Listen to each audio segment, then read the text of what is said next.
December 18, 1994 தென்னாப்பிரிக்காவோட board Elizabeth அப்படிங்கிற ஒரு இடத்துல 27 வயசான ஆலிசன் போத்தா அவங்க வசிச்சுட்டு வந்தாங்க. ஒரு நைட் பார்ட்டி முடிஞ்சு வீட்டுக்கு திரும்பி வந்த ஆலிசன் போத்தா அவங்களோட காரை பார்க் பண்ணும்போது பிரான்ஸ் டு டோய்ட் அண்ட் தியோன்ஸ் க்ரூகர் அப்படின்ற 2 பேர் கத்தி முனையில அவங்க கார்லயே அவங்கள கடத்திட்டு போயிருக்காங்க. அவங்க ஆலிசனை ஒரு ஒதுக்குப்புறமான காட்டுப்பகுதிக்கு கூட்டிட்டு போயிருக்காங்க. அங்க நடந்த கொடூரங்கள் ஆலிசனோட வாழ்க்கையவே மாத்திருக்கு. அந்த இடத்துல ஆலிசன் சீரழிக்கப்படுறாங்க.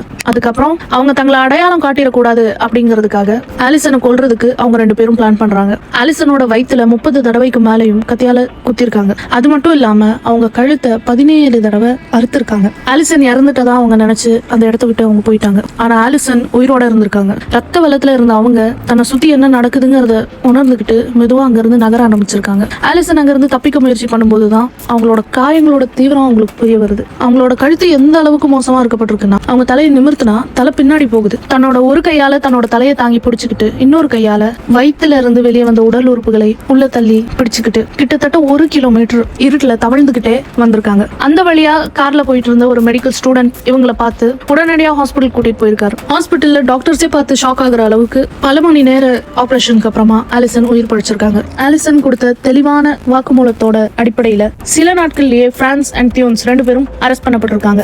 1995 அவங்க 2 பேருக்கும் வாழ்நாள் சிறை தண்டனை விதிக்கப்பட்டிருக்கு. இந்த தாக்குதலுக்கு பிறகு ஆலிசன் முடங்கி போகல. ஐ ஹாவ் லைஃப் அப்படின்ற ஒரு புக் எழுதி தன்னோட கதையை உலகத்துக்கு சொல்லியிருக்காங்க. இன்னைக்கு அவங்க ஒரு மோட்டிவேஷனல் ஸ்பீக்கரா பல பேருக்கும் ஊக்கம் அளிச்சுட்டு வராங்க. சமீபத்துல 2023 அந்த 2 பேருக்கும் பரோல் கிடைச்சிருக்குது. இது நிறைய சர்ச்சையை ஏற்படுத்துச்சு. ஆனா ஆலிசன் இன்னைக்கும் பயப்படாம உயிரோட இருக்கிறதுக்கான மதிப்பை பற்றி நிறைய பேருக்கு ஊக்கம் அளிச்சுட்டு வராங்க. ஒரு மனுஷனோட மன உறுதி எவ்வளவு பெரிய கொடூரத்தையும் ஜெயிக்கும் அப்படிங்கிறதுக்கு ஆலிசன் போத்தா ஒரு வாழும் உதாரணம். இந்த கேஸ் பத்தி நீங்க என்ன நினைக்கிறீங்க அப்படிங்கறத கமெண்ட்ல சொல்லுங்க. சப்ஸ்கிரைப் பண்ணி சப்போர்ட் பண்ணுங்க. தேங்க்யூ.